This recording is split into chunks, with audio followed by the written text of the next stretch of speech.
ನೋಡಿ, ನಮ್ಮಲ್ಲಿ ಇನ್ನೂ ರಸ್ತೆ ಚರಂಡಿಗಳು ಸಾಕಷ್ಟು ನಮ್ಮಲ್ಲಿ ನಾವು ಹಿಂದೆ ಇದ್ದೀವಿ. ಈಗ ತಾನೇ ನಾವೆಲ್ಲ ನಮ್ಮ ಸರ್ಕಾರ ಬಂದಮೇಲೆ ಈ ಕಾಂಕ್ರೀಟು ಆಸ್ಫಾಲ್ಟ್ ಏನು ಟಾರ್ ಅಂತ ನೋಡ್ತಾರೆ. ನಾವು ಈಗಲೇ ಮೊದಲು ನೋಡ್ತಾರೆ ಅಂತ ಹೇಳ್ತಾರೆ ಜನ. ಅವಾಗ ಹೇಳ್ತಾರಲ್ಲ, ನಾವು ಇದುವರೆಗೂ 40 ವರ್ಷ 50 ವರ್ಷ ಬದುಕು ಕಟ್ಕೊಂಡಿದ್ದೀವಿ, ಒಂದಿನ ಒಂದು ಕಾಂಕ್ರೀಟ್ ನೋಡಿಲ್ಲ ಅಂತ ಹೇಳ್ತಾರೆ. ಬಕ್ಷಿಕೆರೆ ಪ್ರಾಯಶಃ ನೀವು ಇದ್ರೂ ಇರ್ಲಿಲ್ಲ ಗೊತ್ತಿಲ್ಲ. ಬಕ್ಷಿಕೆರೆ ಇಲ್ಲಿ ಒಡೆದು ಹೋಗಿ ನಾವೆಲ್ಲ ರಾಮನಗರ ಮುಳುಗೋದಾಗ ಅಂದಿನ ಮುಖ್ಯಮಂತ್ರಿ ಬಸವರಾಜ ಬೊಮ್ಮಾಯಿ ಇದ್ರು ಮುಖ್ಯಮಂತ್ರಿ, ಮಾಜಿ ಮುಖ್ಯಮಂತ್ರಿ ಅವತ್ತು ಕುಮಾರಸ್ವಾಮಿ ಅವರು ಬಂದಿದ್ರು. ಅವರ ಹಿಂದೆ ನಮ್ಮ ನಾಯಕರಾದ ಡಿ ಕೆ ಶಿವಕುಮಾರ್ ಅವರು ನಮ್ಗೆ ಅಧಿಕಾರ ಇರಲಿಲ್ಲ, ಆದರೂ ಕೂಡ ಈ ಭಾಗಕ್ಕೆ ಬಂದು ಜನಕ್ಕೆ ಮಾತಾಡ್ಸೋಕೆ ಬಂದಿದ್ರು. ನೋಡಿ ಅವರೊಂದು ಮಾತು ಹೇಳಿದ್ರು, ನನ್ನ ಜೀವನದಲ್ಲಿ ಇಂಥ ಪರಿಸ್ಥಿತಿ ನಾನು ಯಾವ ಕ್ಷೇತ್ರದಲ್ಲಿ ನಾನು ನೋಡಿಲ್ಲ ಅಂತ ಹೇಳಿದ್ರು. ಅವ್ರಿಗೆ 3-4 ದಿನ ಜ್ವರನೂ ಬಂದ್ಬಿಟ್ಟಿತ್ತು. ಆ ಬದಿ ಇದೆಲ್ಲ ಓಡಾಡಿ ಆ ರೇಷ್ಮೆ ಅವರೆಲ್ಲ ಕಳ್ಕೊಳ್ಳೋದೆಲ್ಲ ಪುಸ್ತಕ, ಒಡವೆ, ಆಸ್ತಿ ಪೇಪರ್ ನೋಡ್ಬಿಟ್ಟು ಆ ವ್ಯವಸ್ಥೆ, ಆ ರೋಡು, ಆ ಚರಂಡಿ, ಇದುವರೆಗೂ ನಮ್ಮಲ್ಲಿ ಯುಜಿಡಿ ಇಲ್ಲ. ಗೊತ್ತಾ ತಮಗೆ? ಇಡೀ ಟೌನ್ ನಮ್ಗೆ ಯುಜಿಡಿನೇ ಇಲ್ಲ. ಈಗ ತಾನೇ ನಾನು 300 ಕೋಟಿ ರೂಪಾಯಿಗೆ ಪ್ರಸ್ತಾವನೆ ಇಟ್ಟಿದ್ದೀನಿ. 300 ಕೋಟಿ. ನಮ್ಮಲ್ಲಿರೋದು ಒಂದು 30% ಯುಜಿಡಿ ಇರ್ಬೇಕು ನಮ್ಮ ಟೌನಲ್ಲಿ ಅಷ್ಟೇ. ನಮ್ಮಲ್ಲಿ ಯುಜಿಡಿನೇ ಇಲ್ಲ. ನಾವು ಭಯ ಆಗ್ತದೆ ರೋಡ್ ಮಾಡೋಕ್ಕೋಸ್ಕರ. ರೋಡ್ ಇಲ್ಲ, ಯುಜಿಡಿ ಇಲ್ಲ, ಕುಡಿಯೋಕೆ ನೀರು ಇರಲಿಲ್ಲ. ನಾವೆಲ್ಲ ಒಳ್ಳೆ ನೀರು ಕುಡಿತಾ ಇದ್ವಿ. ಒಳ್ಳೆ ನೀರು 10 ವಾರ್ಡ್ಗೆ ನಾವೆಲ್ಲ ಒಳ್ಳೆ ನೀರನ್ನು ಡೈರೆಕ್ಟ್ ಕೊಡ್ತಾ ಇದ್ರು. ಮಧ್ಯ ಆಮೇಲೆಲ್ಲ ಜನ ಎಲ್ಲ ಕಾಯಿಲೆ ಬಂದದಕ್ಕೆ ಒಂದು ಫಿಲ್ಟರ್ ಮಡಗಿದ್ರು. ಅಲ್ಲಿ ಮಧ್ಯ ಒಂದು ಫಿಲ್ಟರ್ ಮಾಡಿ ಅದನ್ನು ಕಳಿಸಿದ್ರು. ಅದರಲ್ಲಿ ಕೂದಲು, ಮತ್ತೊಂದು ಕಸ ಕಡ್ಡಿ ಅದೇ ರೀತಿ ಬರ್ತಾ ಅದರಲ್ಲೇ ಕಾವೇರಿ ನೀರು ಕೂಡ ಕೆಲವು ಸಲ ಹರಿಸ್ತಾ ಇದ್ರು. ಸೊ 10 ದಿವಸಕ್ಕೆ ನೀರು ಕೊಟ್ಟದನ್ನ ನಾವು ನೋಡಿದ್ದೀವಿ, 12 ದಿವಸಕ್ಕೂ ನೀರು ಕೊಟ್ಟಿದ್ದನ್ನು ನಾವು ಗಮನಿಸಿದ್ದೀವಿ. ಆದರೆ ಇವತ್ತಿನ ಪರಿಸ್ಥಿತಿನಲ್ಲಿ ನಮ್ಮ ಸರ್ಕಾರ ಬಂದ ಮೇಲೆ ನಾವು ನೆಟ್ಕಲ್ಲಿಂದ ಎಲ್ಲಿ ನೀರು ಪ್ರಾರಂಭ ಆಗ್ತದೆ ಅಲ್ಲಿಂದ ಇಲ್ಲಿವರೆಗೂ ಕೂಡ ನಡ್ಕೊಂಡು ಎಲ್ಲ ಹಾರ್ಡಲ್ಸನ್ನು ಕ್ಲಿಯರ್ ಮಾಡಿ ಎಲ್ಲ ಜನಕ್ಕೂ ವಿಶ್ವಾಸಕ್ಕೆ ತಗೊಂಡು ನಾವು ಕೆಲಸ ಕಾರ್ಯವನ್ನು ಪೈಪ್ಲೈನ್ ಮುಖಾಂತರ ನೀರಿನ ತರೋಕ್ಕೆ ಪ್ರಾಮಾಣಿಕವಾದಂಥ ಪ್ರಯತ್ನ ಮಾಡಿ ಇವತ್ತು 24/7 ಇವತ್ತು ಎಲ್ಲರ ಮನೆ ಕೂಡ ಕಾವೇರಿ ನೀರು ಬರುವಂಥ ಕೆಲಸ ನಾವು ಮಾಡಿದ್ದೀವಿ. ಪ್ರೀತಿ ಬಿಡ್ಕೊಂಡಂತ ನಮ್ಗೆ ಯಾವ ಆಸೆನೂ ಇಲ್ಲ, ಅಂತ ಯಾವುದು ನಾವೆಲ್ಲ ನಿರೀಕ್ಷೆ ಇಟ್ಕೊಂಡಿಲ್ಲ. ನಮಗೆ ಮೊಟ್ಟ ಮೊದಲನೇದಾಗಿ ಕ್ಷೇತ್ರ ಉದ್ಧಾರ ಆಗಬೇಕು, ಇಲ್ಲಿ ಇರ್ಬೇಕು.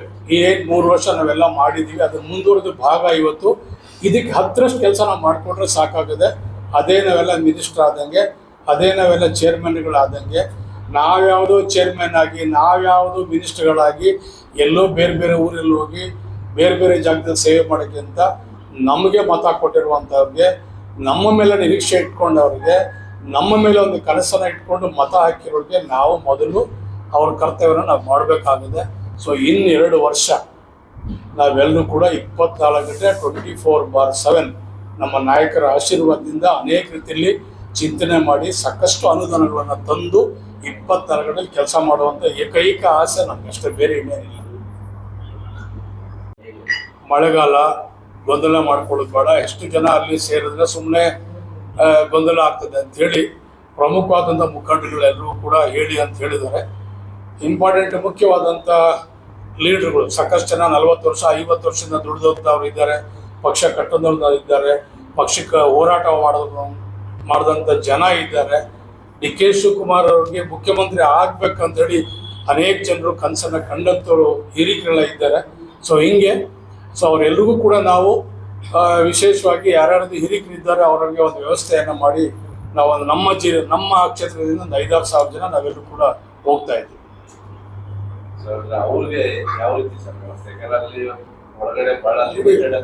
ಅಲ್ಲಿ ಲಿಮಿಟೆಡ್ 500ರಿಂದ 600 ಆಸನಗಳು ಅಷ್ಟೇ ಮಾಡಿರೋದು. ಗ್ಲಾಸ್ ಹೌಸಲ್ಲಿ ಇರೋ ಕೆಪಾಸಿಟಿನೇ ಅಷ್ಟು. ಅವರೆಲ್ಲರೂ ಕೂಡ ಅಲ್ಲಿ ಅಭಿನಂದನೆ ಹೇಳೋಕ್ಕೋಸ್ಕರವಾಗಿ ಅವ್ರಿಗೆ ಆಶೀರ್ವಾದ ಮಾಡಲಿಕ್ಕೆ, ಹಾರೈಸಲಿಕ್ಕೆ, ಒಳಗಡೆ ಆದ್ರೇನು ಹೊರಗಡೆ ಆದ್ರೇನು ಎಲ್ಲರೂ ಒಂದನೇ ಅವರನ್ನು ನೋಡಿ ಒಂದು ವಿಶ್ ಮಾಡುವಂಥದ್ದು, ಅವ್ರಿಗೊಂದು ಆರೈಕೆ ಮಾಡುವಂಥದ್ದು ನಮ್ಮ ಕೆಲಸ ನಾವು ಮಾಡ್ತೀವಿ.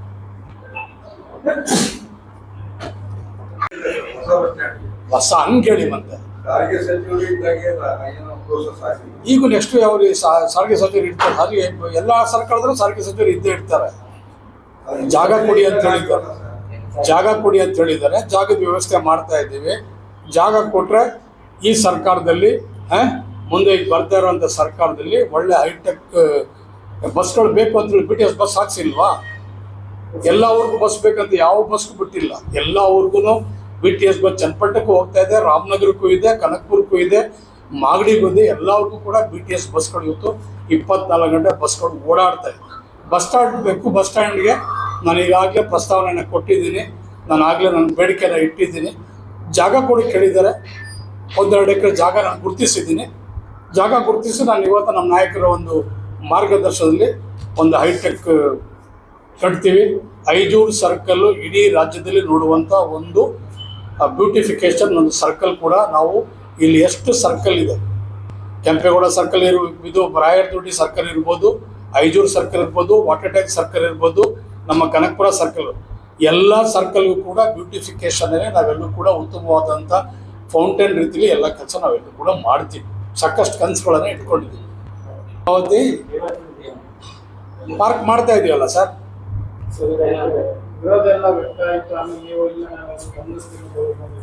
ಯಾಕೆ ವಿರೋಧ ಆಗ್ತದೆ ಸರ್?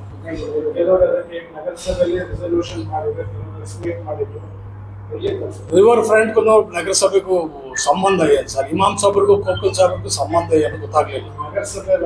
ನಗರಸಭೆ ಅದಕ್ಕೂ ಇದಕ್ಕೆ ಸಂಬಂಧ ಏನು ಅಂತ. ರಿವರ್ ಫ್ರಂಟ್ ಯಾರೇ ಆಗಲಿ ರೆಸಲ್ಯೂಷನ್ ಪಾಸ್ ಮಾಡೋದಂದ್ರೆ ಶಾಸಕರಿಗೂ ನಗರಸಭೆ ಅಲ್ಲ, ತಾಳನ್ನು ಬುಡ ನಮ್ಮ ನೋಡೋಣ ಎಲ್ಲಾನು. ಈಗ ಸದ್ಯಕ್ಕೆ ರಿವರ್ ಫ್ರಂಟ್ ಕೆಲಸ ನಡೀತಾ ಇದೆ. ರಿವರ್ ಫ್ರಂಟ್ ಪಾರ್ಕ್ ಅನ್ನು ಮಾಡ್ತೀವಿ. ಯಾವುದು ಎಂಥದ್ದು ಹರ್ಡಲ್ಸ್ ಇಲ್ಲ, ಪರ್ಡಲ್ಸ್ ಇಲ್ಲ, ಎಂಥದ್ದು ಇಲ್ಲ. ಅಬ್ಜೆಕ್ಷನ್ಸ್ ಎಲ್ಲ ಕರ್ಸಿದೀವಲ್ಲ ಸರ್. 25ನೇ ತಾರೀಕು ಅಬ್ಜೆಕ್ಷನ್ಸ್ ಅಲ್ಲಿ ಇತ್ತು. ಅಬ್ಜೆಕ್ಷನ್ಸ್ ಎಲ್ಲ ಕೊಟ್ಟಿದ್ದಾರೆ. ಅಬ್ಜೆಕ್ಷನ್ಸ್ ಏನೇನು ಕೊಟ್ಟಿದ್ದಾರೆ ನೋಡೋಣ.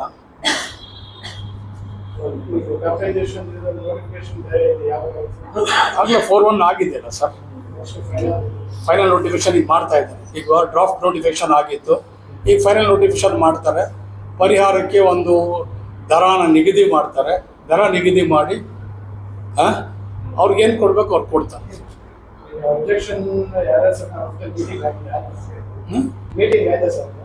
ಯಾರ ಜೊತೆ ಅಬ್ಜೆಕ್ಷನ್ ಅದು DC ಮಾಡ್ತಾರೆ. ಹೊಸ ಸರ್ಕಾರ ಬಂದ್ಮೇಲೆ ಮಾಡ್ತಾರೆ.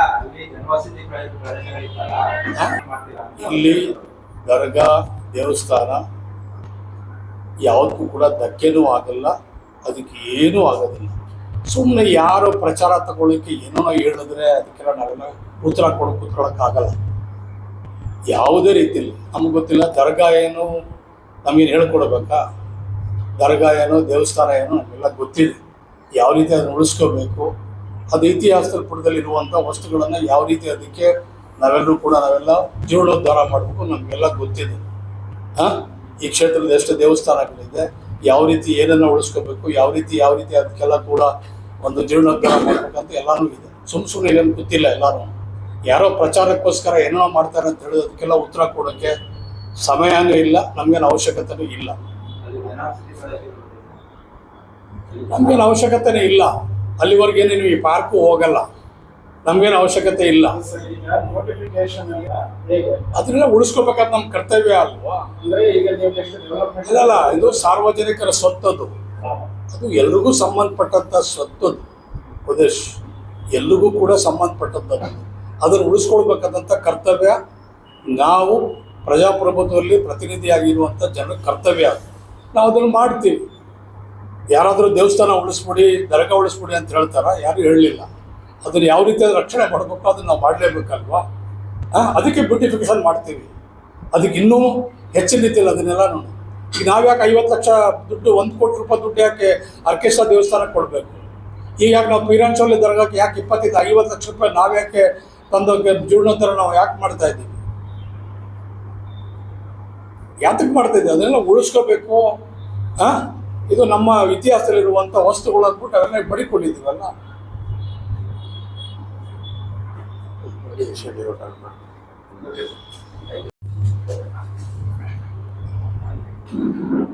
ಎಲ್ರಿಗೂ ನಮಸ್ಕಾರ.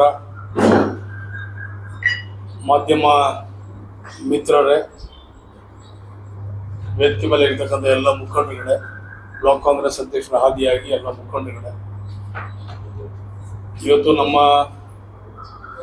ಜಿಲ್ಲೆಗೆ ಮತ್ತು ಕರ್ನಾಟಕ ರಾಜ್ಯಕ್ಕೆ ಅತೀವಾದಂಥ ಒಂದು ಸಂತೋಷಕರವಾದಂಥ ಸಂಗತಿ, ಒಂದು ವಿಷಯ. ಅದರಲ್ಲೂ ರಾಮನಗರ ದಕ್ಷಿಣ ಜಿಲ್ಲೆ ಬೆಂಗಳೂರು ದಕ್ಷಿಣ ಜಿಲ್ಲೆಗೆ ಬಹುದೊಡ್ಡ ಒಂದು ಕೊಡುಗೆ, ಬಹುದೊಡ್ಡ ಒಂದು ಸಿಹಿ ಸುದ್ದಿ. ಇವತ್ತು ನಮ್ಮ ಈ ಮಣ್ಣಿನ ಮಗ, ಈ ಜಿಲ್ಲೆಯ ಮಗ, ನಮ್ಮೆಲ್ಲರ ನೆಚ್ಚಿನ ನಾಯಕರು, ಸೋಲಿಲ್ಲದ ಸರದಾರ ಇವತ್ತು ಈ ರಾಜ್ಯದ ಮುಖ್ಯಮಂತ್ರಿಯಾಗಿ ಬುಧವಾರ 4 ಗಂಟೆಗೆ ಪದಗ್ರಹಣ ಮಾಡ್ತಾ ಇದ್ದಾರೆ. ನಮ್ಮೆಲ್ರಿಗೂ ಕೂಡ ಪಕ್ಷಾತೀತವಾಗಿ, ಜಾತ್ಯತೀತವಾಗಿ ಈ ಜಿಲ್ಲೆಯ ಎಲ್ಲ ಸಾರ್ವಜನಿಕರಿಗೆ ಅತೀವಾದಂಥ ಒಂದು ಸಂತೋಷಕರವಾದಂಥ ಒಂದು ಸುದ್ದಿ ಇದು. ಸೊ ನಾವೆಲ್ಲರೂ ಕೂಡ ಬಹಳ ದಿವಸದಿಂದ, ಬಹುದಿನಗಳಿಂದ ನಾವೆಲ್ಲರೂ ಕೂಡ ಕನಸನ್ನು ಕಾಣ್ತಾ ಇದ್ವಿ. ಅನೇಕ ರೀತಿಯಲ್ಲಿ ಚಿಂತನೆ ಕೂಡ ಮಾಡ್ತಾ ಇದ್ವಿ. ಸೊ ಇವತ್ತು ಭಗವಂತ ಆ ವರವನ್ನು ನಮಗೆ ಕಲ್ಪಿಸಿಕೊಟ್ಟಿದ್ದಾನೆ. ಮುಂದಿನ ದಿವಸದಲ್ಲಿ ಈಗೇನು ನಮ್ಮ ಸರ್ಕಾರ, ಕರ್ನಾಟಕ ಸರ್ಕಾರ, ಮಾನ್ಯ ಸಿದ್ದರಾಮಯ್ಯ ನೇತೃತ್ವದ ಸರ್ಕಾರ ಇವತ್ತು ಅನೇಕ ರೀತಿಯಲ್ಲಿ ಅಭಿವೃದ್ಧಿ ಕೆಲಸಗಳನ್ನು ಮಾಡಿದ್ದಾರೆ. ಅದನ್ನು ಮುಂದುವರೆದ ಭಾಗ ಇವತ್ತು ನಮ್ಮ ನೆಚ್ಚಿನ ನಾಯಕರು ಡಿ ಕೆ ಶಿವಕುಮಾರ್ ಅವರು ಮುಂದೆ ಇರುವಂಥ 2 ವರ್ಷದ ಅವಧಿನಲ್ಲಿ ದೂರದೃಷ್ಟಿ, ಛಲಗಾರ, ಅನೇಕ ರೀತಿಯಲ್ಲಿ ಈ ರಾಜ್ಯದ ಬಗ್ಗೆ ಚಿಂತನೆ ಮಾಡುವಂಥವ್ರು, ಎಲ್ಲ ವರ್ಗದ ಜನರ ಬಗ್ಗೆ ಚಿಂತನೆಯನ್ನು ಮಾಡುವಂಥವ್ರು, ಅದರಲ್ಲೂ ವಿಶೇಷವಾಗಿ ಬಡವರ ಬಗ್ಗೆ, ದೀನದಲಿತರ ಬಗ್ಗೆ, ಅಲ್ಪಸಂಖ್ಯಾತರ ಬಗ್ಗೆ, ಬಡವರ ಬಗ್ಗೆ ಕಾಳಜಿ, ಮಹಿಳಾ ಮತ್ತು ಮಕ್ಕಳ ಬಗ್ಗೆ ಕಾಳಜಿಯನ್ನು ಇಟ್ಟಂಥ ನಮ್ಮ ನಾಯಕರು ಇವತ್ತು ಅನೇಕ ರೀತಿಯಲ್ಲಿ ಇವತ್ತು ಈ ಒಂದು ಜಿಲ್ಲೆಯನ್ನು ಅಭಿವೃದ್ಧಿ ಕೆಲಸಗಳನ್ನು ಮಾಡ್ತಾರೆ ಅಂಥೇಳಿ ನಾವೆಲ್ಲರೂ ಕೂಡ ಇವತ್ತು ಆಲೋಚನೆಯನ್ನು ಮಾಡ್ತಾ ಇದ್ದೀವಿ. ಇಡೀ ರಾಜ್ಯದ ಉದ್ದಕ್ಕೂ ಕೂಡ ಕೋಟ್ಯಾಂತರ ಅವರ ಅಭಿಮಾನಿಗಳು ಇವತ್ತು ಬರೀ ನಮ್ಮ ರಾಜ್ಯದಲ್ಲ, ಇಡೀ ನಮ್ಮ ದೇಶದಲ್ಲಿ ಕೂಡ ಕೆ ಶಿವಕುಮಾರ್ ಅವರ ಒಂದು ಪ್ರಭಾವ, ಅವ್ರದ್ದೇ ಆದಂಥ ಒಂದು ವರ್ಚಸ್ಸು, ಅವ್ರದ್ದೇ ಆದಂಥ ಒಂದು ರೀತಿ ನೀತಿ ಬದ್ಧತೆ, ಅವರು ಪಕ್ಷಕ್ಕೆ ಕೊಟ್ಟಂಥ ಒತ್ತು, ಅವರು ಪಕ್ಷಕ್ಕೆ ಹೋರಾಟದಂಥ ಹೋರಾಟ ಅನೇಕ ರೀತಿಯಲ್ಲಿ ಇವತ್ತು ಕೂಡ ಅನೇಕ ಜನರು ಹೊಗಳ್ತಾ ಇದ್ದಾರೆ. ಇಂಥ ಒಬ್ಬ ವ್ಯಕ್ತಿಗೆ ಇವತ್ತು ಒಂದು ಇವತ್ತು ಕರ್ನಾಟಕ ರಾಜ್ಯದಲ್ಲಿ ಒಂದು ಅಧಿಕಾರವನ್ನು ಕೊಟ್ಟಿರೋದು ಸ್ವಾಗತ ಅಂದ್ಬಿಟ್ಟು ಅನೇಕ ಜನರು ಕೂಡ ಪ್ರಶಂಸೆಯನ್ನು ಕೂಡ ಮಾಡಿದ್ದಾರೆ. ಸೊ ನಾನು ಈ ಜಿಲ್ಲೆಯ ಒಬ್ಬ ಮಗನಾಗಿ ನಾನು ಕೂಡ ಈ ಒಬ್ಬ ಅವರ ಒಡನಾಟಿಯಾಗಿ ಅವರಿಗೆ ಶುಭವನ್ನು ಕೋರ್ತೀನಿ. ನಮ್ಮ ಈ ಕ್ಷೇತ್ರದ ಜನರ ಪರವಾಗಿ ಕೂಡ, ನನ್ನ ಎಲ್ಲ ಸಹೋದ್ಯೋಗಿಗಳ ಪರವಾಗಿ, ನಮ್ಮ ಮುಖಂಡರ ಪರವಾಗಿ, ನಮ್ಮ ಕಾರ್ಯಕರ್ತರ ಪರವಾಗಿ, ನಮ್ಮ ಎಲ್ಲರ ಪರವಾಗಿ ಅವ್ರಿಗೆ ನಾನು, ಅದರಲ್ಲೂ ವಿಶೇಷವಾಗಿ ನನಗೆ ಹೆಚ್ಚಿನ ರೀತಿಯಲ್ಲಿ ಆದ್ಯತೆಯನ್ನು ಕೊಟ್ಟು ಚುನಾವಣೆಯನ್ನು ಮಾಡಿ ಇಲ್ಲೊಂದು ಬದಲಾವಣೆಯನ್ನು ತರಬೇಕು, ಈ ಒಂದು ಕ್ಷೇತ್ರವನ್ನು ಮಾದರಿಯಾಗಿ ಮಾಡಬೇಕಂತೇಳಿ ಚಿಂತನೆ ಮಾಡಿ ನನಗೆ ಒಂದು ಸ್ಥಾನ, ಒಂದು ಗೌರವ ಕೊಟ್ಟಂಥ ನನ್ನ ನಾಯಕರಿಗೆ ಇವತ್ತು ನಾನು ಈ ಕ್ಷೇತ್ರದ ಎಲ್ಲ ಜನರ ಪರವಾಗಿ ಅಭಿನಂದನೆಗಳನ್ನು ಅರ್ಪಿಸ್ತೀನಿ.